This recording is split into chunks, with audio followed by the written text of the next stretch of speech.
Bonjour, c'est Mohamed, dans une nouvelle vidéo. Tu veux perdre du poids mais tu sais pas comment faire?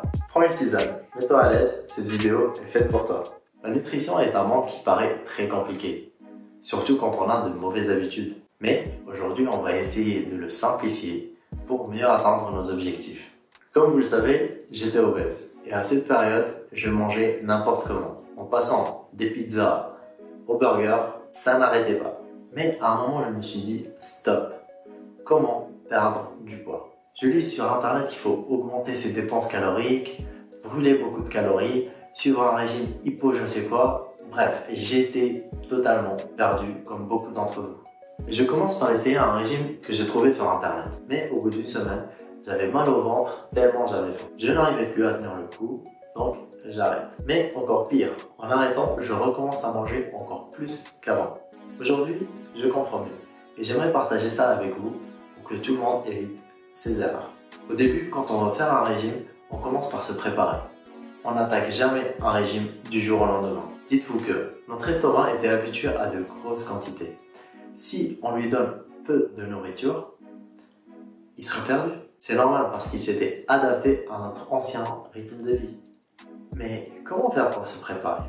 On commence par changer nos habitudes et on évite les aliments qui sont mauvais pour la santé et qui nous donnent faim. Et on prend à la place des aliments plus riches en vitamines et en nutriments essentiels. Exemple, un soda peut être facilement changé par un jus naturel. Des pâtes accompagnées d'une sauce légère à la place d'une sauce très grasse. Les fritures peuvent être changées contre des aliments cuits à la vapeur ou au four. Prenons l'exemple de quelqu'un qui est rentré chez lui et qui veut regarder un film.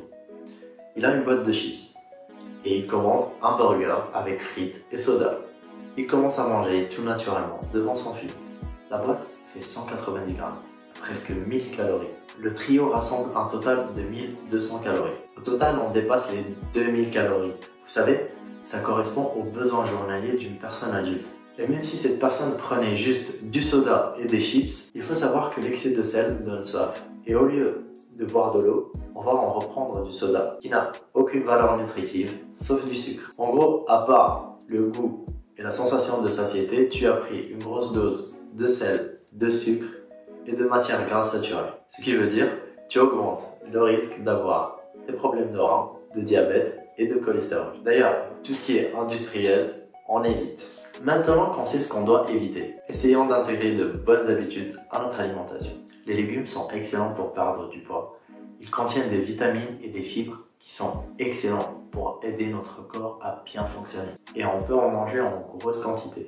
Petit exemple, les haricots verts sont riches en fibres. Ils sont donc excellents pour le transit et en même temps ça donne une sensation de satiété. Vous savez, à force de boire des sodas et de manger beaucoup de gâteaux, j'étais devenu accro au sucre. Et c'était impossible pour moi de suivre un régime. La seule et unique alternative que j'avais trouvée, c'était de manger des fruits. Je l'utilise jusqu'au jour d'aujourd'hui, surtout quand je veux pas faire d'écart dans mon régime ou que j'ai une petite fringale. Vous l'avez compris, les fruits et légumes sont vos meilleurs amis pour rééquilibrer votre alimentation et avoir un corps sain. N'oublions pas les viandes maigres telles que la dinde, le poulet, les poissons. Elles sont très faibles en matières grasses et riches en protéines, ce qui va aider votre corps à mieux réparer votre organisme. La petite partie sensible reste les féculents. On doit les ajouter à notre nutrition, mais en petite quantité.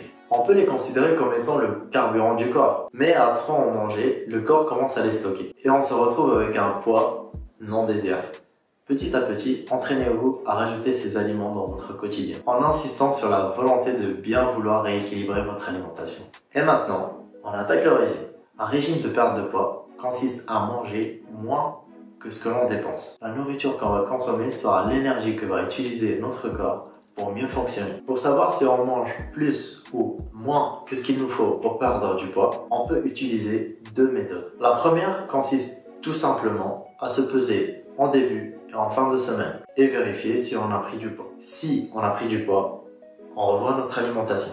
La deuxième méthode est un peu plus compliquée mais beaucoup plus précise. On va calculer nos besoins caloriques journaliers. Mais ne vous inquiétez pas, on traitera cette deuxième lors d'une prochaine vidéo.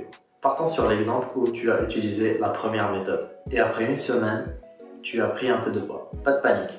Ce qu'il faut faire maintenant, c'est de réduire la quantité de féculents que tu manges chaque jour. Normalement, Au bout d'une semaine, tu devrais commencer à perdre du poids. Tant que tu perds du poids, tu ne modifies rien dans ton régime. Et si ton poids stagne, sache qu'il est temps de réduire un tout petit peu les quantités de féculents, encore une fois. Bien sûr, il ne faut en aucun cas supprimer les glucides de votre alimentation. Cela rend votre diète très déséquilibrée et ça va provoquer des complications avec le temps. Et en bonus, pour rendre tout cela plus efficace, n'hésitez pas à vous hydrater. Buvez beaucoup d'eau. Prenez des jus naturels à base de fruits. Vous savez, vous pouvez même faire des sorbets avec des fruits. Essayez les pancakes légers ou des recettes qui sont très faibles en calories. Je vous conseille de bien dormir, c'est très important. Un bon sommeil favorise la perte de poids. Essayez si possible de dormir entre 7 à 8 heures par nuit. Aussi, essayez de faire de la marche entre 15 à 30 minutes par jour.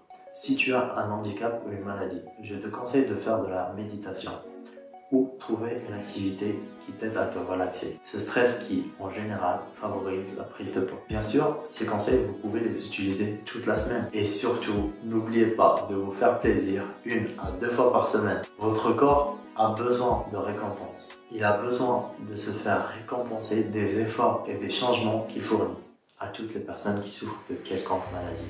S'il vous plaît, je vous demande de prendre l'avis d'un médecin avant de prendre n'importe quel régime. Cela vous favorisera de meilleurs résultats. Sachez que de tout cœur, je vous souhaite de guérir au plus vite. Bon, on arrive à la fin. J'espère que cette vidéo vous a plu. J'attends vos questions et vos réactions en commentaire. N'hésitez pas à partager la vidéo et à vous abonner pour plus de contenu. Ciao!